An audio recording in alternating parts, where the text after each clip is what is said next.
Сонгон хайрган дүүргийн цэцэг дарга Мажигмаагийн Чимболд нь энэ жилийн улсын их хурлын сонгуульд 73 дугаар тойрогоос хийсэн ажлаараа гоён нэр дэвшиж байгаа лээ. Тэрээр бүрэн эрхийнхээ хугацаанд сонгон хайрхан дүүргийнхээ иргэдийн өмнө тулгарсан бэрхшээл, асуудлуудыг иргэдийн гомдол санал дээр тулгуурлан шат дараатайгаар ажил хэрэг болгон хэрэгжүүлж бүтээж ирсэн. Үүнийг нь чин сэтгэлээс ажилласан 4 жилийнх нь хийж бүтээсэн ажлуудаар нь дүгнэж болно. Жишээлбэл сонгон хайрхан дүүрэг нь нийслэлдээ хамгийн том дүүрэгт ордог атлаа хамгийн их асуудал дагуулсан эмх замбраагүй. Иргэд нь нийгмийнхээ хөгжлөөс хоцрогдсон хогондоо дарагдсан дүүрэг байсан гэхэд хэлдэхгүй. Тэгвэл өнөөдрийн сонгон хайрхан дүүрэг нь өнгөө засч нөгөө хурыг хогноос ангижирч он удаан жил яригдсан шийдэгддэггүй асуудлуудын нэг болох гэртээ цоорлогдох хүүхдүүд хотын төв рүү сургуультай ирдэг бяцхан сурагчдыг гэрийнх нь хажуу цэцэрлэг сургуультай болгож өгсөн нь он удаан жил ярихаас илүүтэй чин сэтгэл байхад ямар ч ажлыг богино хугацаанд бүтээж болдог гэдгийг харуулж байгаамаа. Гэтэл үүнийг нь тухайн дүүргээ сонгогдсон гэх гишүүд нэг хадаас нэмэрлэхийн төлөө гараач хөлгөөгүй байж нээлт болгоныг нь алгасалгүй өөрөө хийсэн мэт мундаг хүний дүрсгэн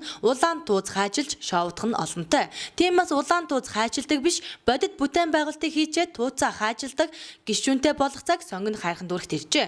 Иймээс хүсэл эрмэлзэл дүүрсэн эрч хүчтэй дуршлагатай Мажигмаагийн Чимболдын цаашид таны төлөө хийх олон арван бүтээн байгуулалтыг дэмжин авахын орчин амьдралаа дээшлүүлэх нь угамсарт иргэн таны сонголт болоод байна. Иргэн таны чин сэтгэлээсээ өгсөн санал таны амьдралын өөрчлөлт байх болно.